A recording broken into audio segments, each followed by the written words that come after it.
Hello, welcome to the second FMLM podcast.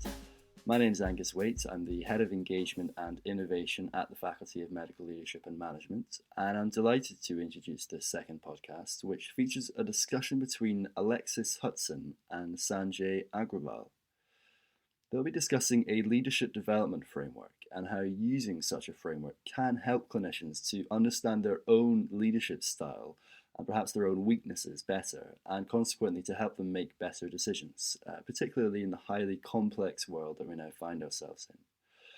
Alexis Hutson is an FMLM coach, and she's an FMLM applied associate, and Sanjay Agrawal is a consultant in respiratory medicine in Leicester. The next voice you'll hear is Alexis's, who starts by giving a bit of background to this idea of a leadership development framework, before her and Sanjay get into discussing the practical implications of using a framework at this particular time. Enjoy. My name is Alexis Hutson, and I'm a faculty associate working as a coach for doctors and contributing to the suite of leadership programmes offered by the FMLM. Over the past couple of months, I've been continuing to practice as a coach for doctors and also give feedback to medical directors in NHS trusts with a development model called the Leadership Development Framework. This is a framework created by Harthill Consulting, inspired originally by the research of Dr. Jane Lovinger and Professor Jean Paget and others who discovered how a person's meaning-making evolves with life experience. As you're listening to this podcast, you may find it useful to look at a diagram of the Leadership Development Framework from the Harthill Consulting website in order for you to visualise the various stages that we will be referencing during the following conversation. I'm joined today by Dr. Sanjay Agrawal, who is an intensive care doctor working in Leicester. The purpose of this podcast is to give listeners the opportunity to understand how the current leadership challenges in medicine can be viewed through the lens of a leadership development tool and used to strengthen practice and adapt to current contexts. My observations as a coach inform this conversation with Sanjay, and I would like to use his current intensive care experience as a platform to better understand how different leadership approaches are needed across the team and also how different leadership challenges are dealt with at an individual level. Now, unlike many psychometric development tools that people may have been exposed to, the Leadership Development Framework is a vertical and transitional model. What I mean by that is that rather than spotting patterns of behaviour and categorising individuals, this model recognises that for most adults, they will transition through various stages of development based on how they understand themselves, the people around them, and on the situations they find themselves in. Therefore, this framework encourages individuals to see their growth as a continuous pathway through increasingly sophisticated and complex ways of making sense of themselves and the world around them.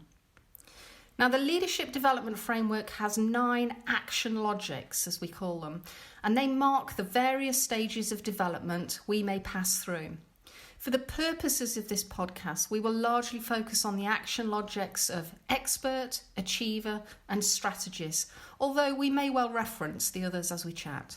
Now, to be fair to Sanjay, he has not undertaken this leadership development framework and does not have a report that highlights where his current action logic might be. But we can briefly discuss the main features of the 3 action logics that we wish to highlight here and use his perspective as a way of exploring them from a very practical point of view. So let's start with expert, Sanjay. People with this action logic, just to give you a little bit of a feeling for it, really value expertise and skills. They search for improvement and efficiency in themselves and processes around them. They're really comfortable with problem solving and may at times appear quite perfectionist or can be quite rigid. They value opinions based on objective data, facts or experts, and they can be really strong individual contributors to the teams. So do you recognise yourself in terms of the expert action logic in your own practice? Yeah, so I would say with COVID-19 and a lot of patients needing intensive care, myself working as an intensive care consultant, this is totally my area. And so I have, if you like, reverted to type and have have really sort of taken back and enjoyed doing nothing but intensive care. And I would say my colleagues, and it's probably a team of about 15 of us at my particular hospital who do intensive care, I would imagine that all of us actually are quite enjoying it deep down. Now, yes, there are a lot of uncertainties, and obviously through the press and the media and everything else, you know that people have bad outcomes, and of course that's terrible. But from a kind of understanding diseases, understanding critical illness, this has been a challenge that my training has, if you like, allowed me to embrace and learn from, and feel very comfortable with that expert status. I would say, however, because we've had to draft in people from other specialities, and especially my nursing colleagues in the intensive care unit who've had to cross-skill other nurses who are not experts, it's very clear to me that people who are not experts in intensive care, this makes them feel uncomfortable, understandably. So I think the long-winded answer to your question is that I do recognise the expert status, and for those people who are in this subspeciality, it's very much our cup of tea. Although we do have the same anxieties of lots of other people of obviously getting the virus or transmitting the virus.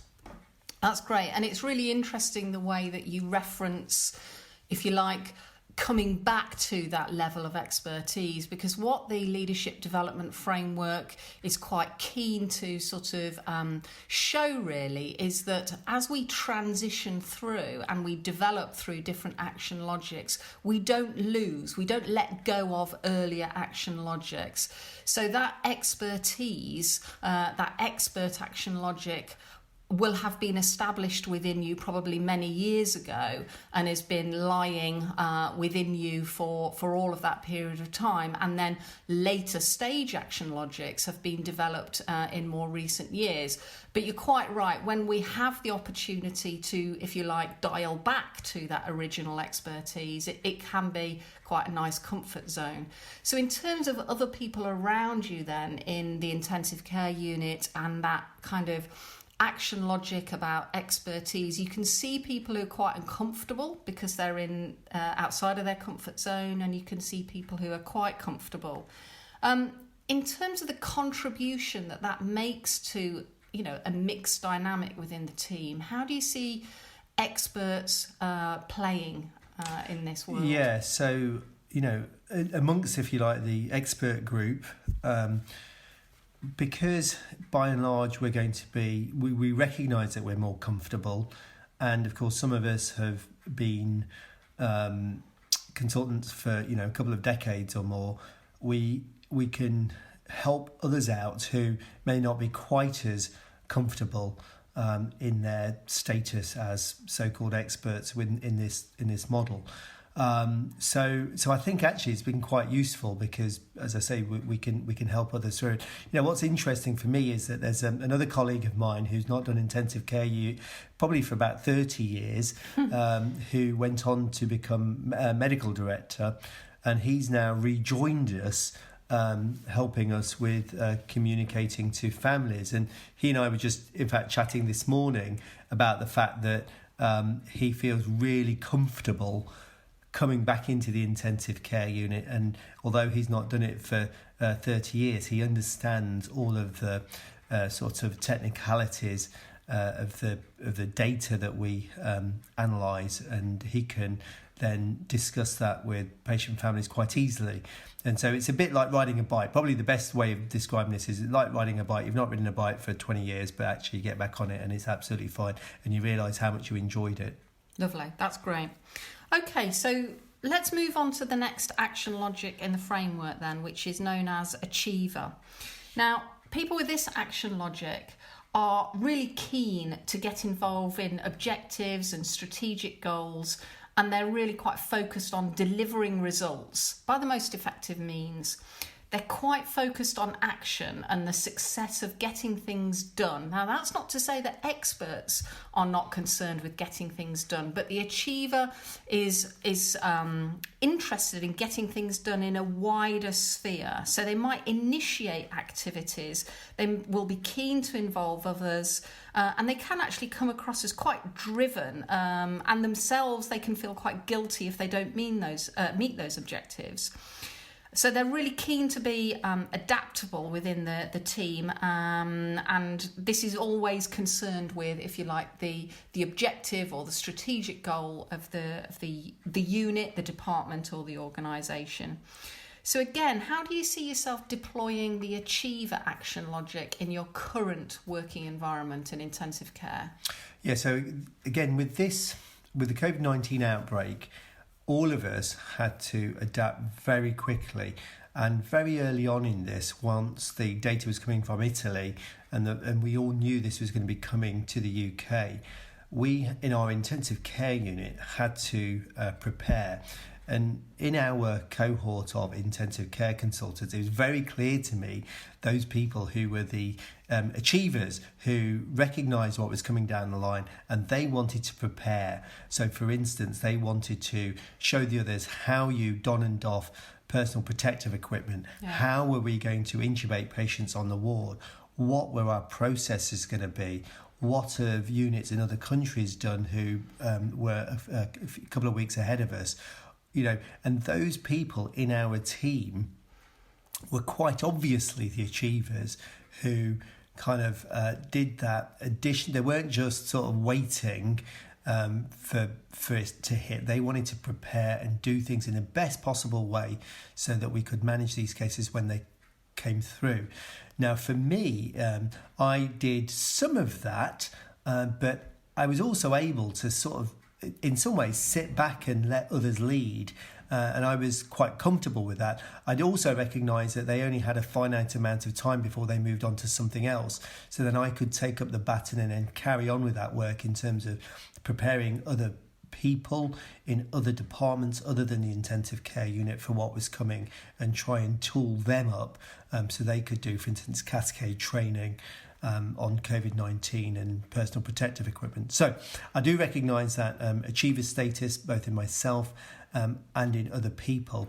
And I think it's really important in a team to have achievers who can do that. Now, one of the things I think achievers worry about is that they're being bossy and telling people what to do, and I suppose in some ways people could take it in that way, but actually, certainly in our team, I think it was very much appreciated and recognised that they had taken this view and had enacted on their sort of instincts to get people ready and to just take the bull by the horns and get going. So quite pragmatic, but also strategic too.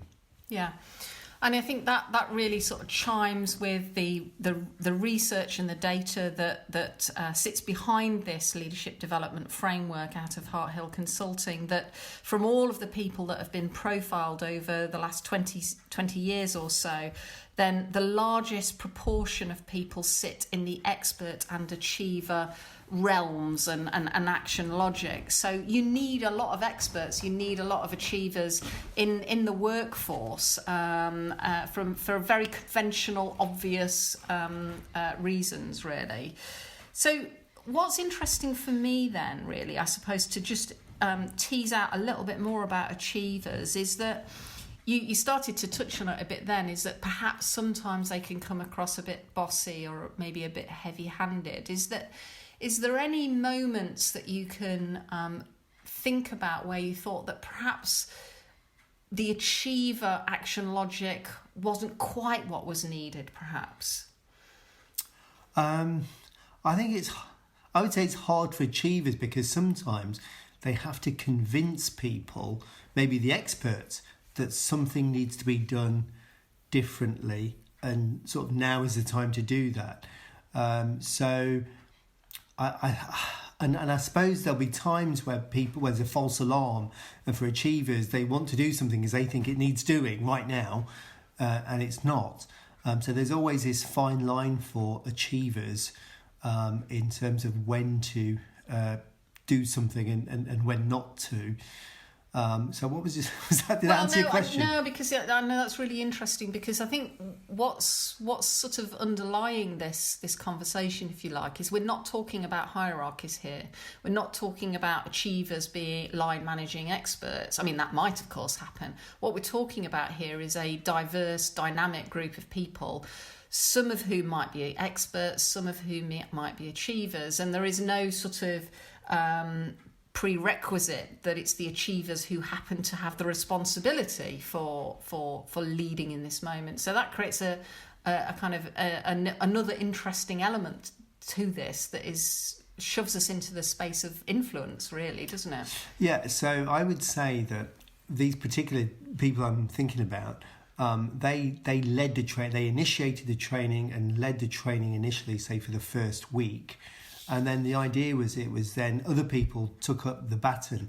Now, in terms of the other people taking up the baton, they might have been people who weren't naturally feeling as though that was their role, and they didn't necessarily want to be in this role, but they did it anyway because they could see the importance of it. So I'm sure it sort of brought people out of their normal comfort zone to deliver it. But equally, for instance, when I was doing some of this training and I was trying to encourage people in the audience to in fact do cascade training in their area, what became apparent to me was that 95% of the people who I was training had absolutely no intention of doing the training in their areas, because they probably just felt very uncomfortable. Now that might be because of, I don't know, public speaking, or not, wanting to appear as though they knew more than they did, or there be lots of reasons. But many of them are experts in their own areas. These were, surgeons and radiologists and nurses and radiographers who are all experts at what they do. But when it came perhaps to the next level, they weren't comfortable with it and they weren't necessarily going to take it on. And actually the trick was to try and identify people in the team who would be willing to take on the next level of leadership. Yeah, absolutely. And I think that to some degree, I suppose, works with the idea that I have personally, that for a lot of people in healthcare, particularly in medicine, we educate and train people to a level of expertise and specialism that they are competent, safe and comfortable with, for all the right reasons, of course, because of patient care. But we don't necessarily provide people with the next level of development, which is about reaching out of that expert comfort zone, if you like, and trying other activities. And so that sort of works with that idea for me as it happens. Okay, well, let's move on to the next action logic. And I'm going to leapfrog unhelpfully over the next action logic if you're looking at the framework as we speak. The next one actually in the framework is individualist, but for the purposes of this podcast, I'd really like us to talk about the strategist, because I think that's where we get into some quite interesting dynamics around how we deal with complexity, particularly in a situation like COVID-19. So let me tell you about the strategist. So the strategist with this action logic is that they're really interested in both personal and organisational transformation. So their centre of gravity, if you like, is to move between their own individual development needs, the situation of those people around them, and the wider context. And they move between those three different positions of self, of group, of system with fluidity and ease. And they can, if you like, deploy where they need to be at different situations. They're not going to just sit tight with the place that they're most comfortable with. Also, strategists, this action logic, they're really comfortable with uncertainty and, if you like, contradiction. So they don't mind not knowing. A lot of experts really don't like not knowing stuff. So strategists are comfortable with that. They're aware of rules and processes and systems and respect them, but equally they're also interested in theories and values and sort of different kinds of perspectives and judgments. Therefore, they can be really quite creative and comfortable with conflict. And so, at the heart of their kind of practice, if you like, is curiosity. That they're likely to lean into ideas and experiment with things. So that kind of, if you like, VUCA, the volatile, uncertain, complex and ambiguous world, particularly that we're in at the moment, is particularly, if you like, suited to strategists. The ambiguity of this situation works well for them, if you like. So having heard that, Sanjay, what opportunities are there for you to perform as a strategist, do you think, in your current context? So I'd say the current context is a strategist's dream. So for instance, let's say this is going on all around the country at the moment, is how do you restart normal services in a hospital, for instance, and around the intensive care unit. So for me, for instance, our intensive care unit is at double its capacity, its normal capacity.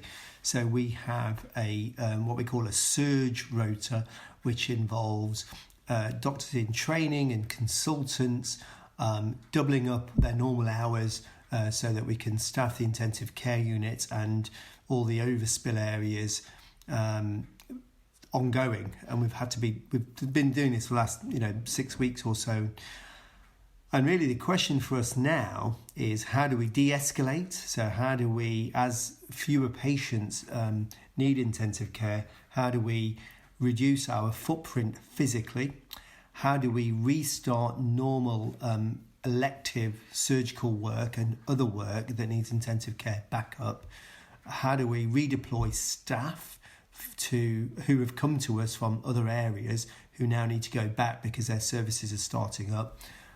But also, how do we make sure that our staff, there are enough of them to cover the expanded bed base that we have, and to take up the restarting of other services? So there are many different problems or issues to consider. So that's, absolute numbers of staff, the right staff with the right skills. Staff need to be rested because everybody's been running on adrenaline for the last 2 weeks doing round-the-clock shifts. There's sickness in the workforce, so we don't have a full complement of staff.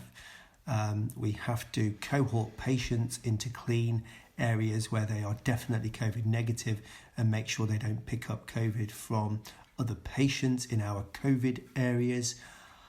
How do we interface with other areas within our own hospital who, let's say the general wards and their facilities to take patients who have COVID and who don't have COVID? And also, how do we as a hospital interact with our GPs and within the 3 hospitals in my particular trust, how do we all work together to share staff and resources and equipment?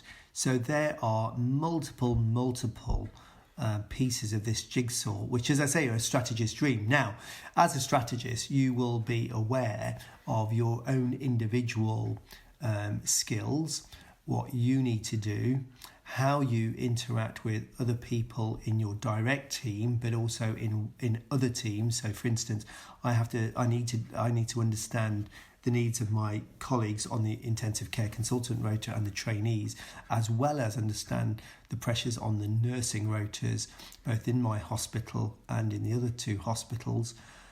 The senior managers in our hospital are trying to kickstart services, and they may make decisions not fully understanding what's going on the shop floor, because they get reports. They don't necessarily have direct oversight of that because they can't be on the shop floor too.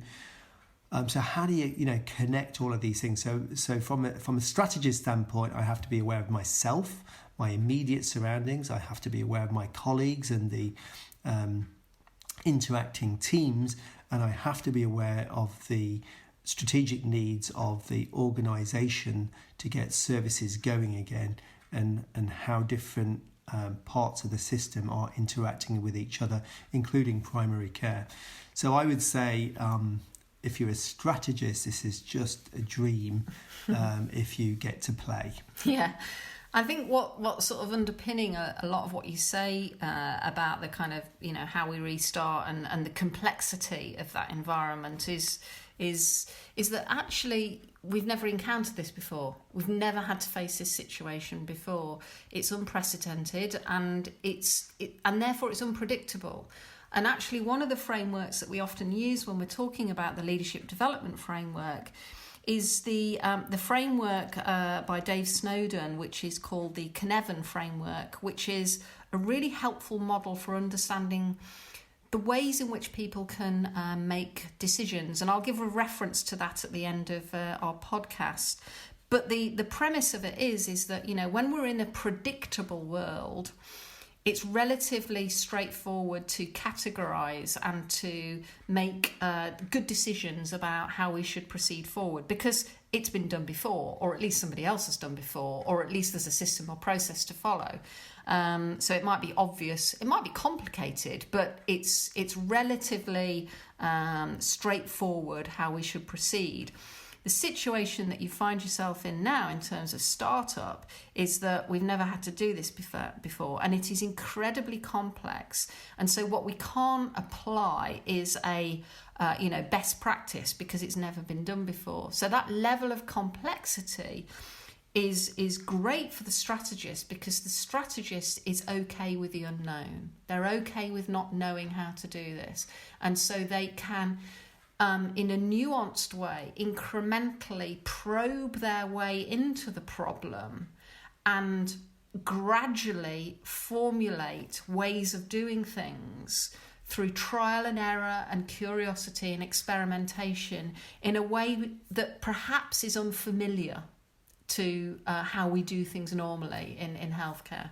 Yeah, no, so I completely agree with that. And it's that thing you said about being comfortable with uncertainty and also comfortable with conflict, because of course when you've got a complex situation there aren't easy answers, and so there is a lot of testing and trying, and some things aren't going to work, but you can mitigate against some of the unintended consequences possibly by having relationships and building on trust and relationships between different parts of a system, and influencing those other parts of the system, and having a common purpose and a common goal. For instance, just yesterday, I had a situation whereby all of a sudden we were told that our workforce in ITU might be reduced, yet at the same time we're given messages that other services were starting up again that needed ITU backup and ITU admission. And obviously they're two contradictory things. And so the strategist can, if you like, identify what parts of the system need talking to, or what attention needs to be placed in what part, and get the different parts talking to each other. But again, that led, there is conflict within that, because different people might have different purposes. But if you align people with a common purpose, usually you can get different parts of the system working together and realigning. That's great. And I think, if we use that as a helpful example, if somebody had been in that situation who was very much a achiever in terms of their centre of gravity, then they might have been very, very concerned with fixing it themselves immediately, very, very quickly, in order to sort of solve the problem. But I think what you're saying there is the strategists can be more nuanced and more influential and more creative, if you like, about how they can probe the problem to create action that's effective. And I would also say, because people have moved through these stages, so a strategist was an expert. So in my particular case, let's say I am an intensivist, and therefore I can use that expert type knowledge to help other strategists who don't have that knowledge to understand the situation and come to a solution, an imperfect solution, but a solution. Yeah, brilliant. And I think that neatly starts to wrap up what we're talking about here, which is inevitably with any kind of leadership, is that this is a practical endeavour, not a theoretical exercise, and is really about the constant flexing of our self, our own ways of doing things, set against the context that we find ourselves in. So many thanks to Sanjay for joining me on this podcast and sharing with us his really practical insights into the leadership challenges in medicine during COVID-19 and helping us understand the leadership development framework from the front line. We hope that we've given you food for thought during this podcast, and here is some more information that you might find useful if we've whetted your appetite for this subject. There's 3 articles I'm going to reference. Number 1, Transformational Leadership Capabilities for Medical Leaders. That was in the BMJ Leader in 2018, and the author is David Rook. Number 2, 7 Transformations of Leadership in the Harvard Business Review in 2005, and that's by authors Rook and Torbert. And number 3, A Leadership's Framework for Decision Making, that's also in the Harvard Business Review 2007 by Snowden and Boone. And then further online resources from the Faculty of Medical Leadership and Management. If you go to the FMLM website and see the little button that is COVID-19, you'll see lots and lots of resources in that area under the categories of leadership, ethics, team working and well-being. And that's being updated all the time. So hopefully you'll find plenty of things to support your development through this process.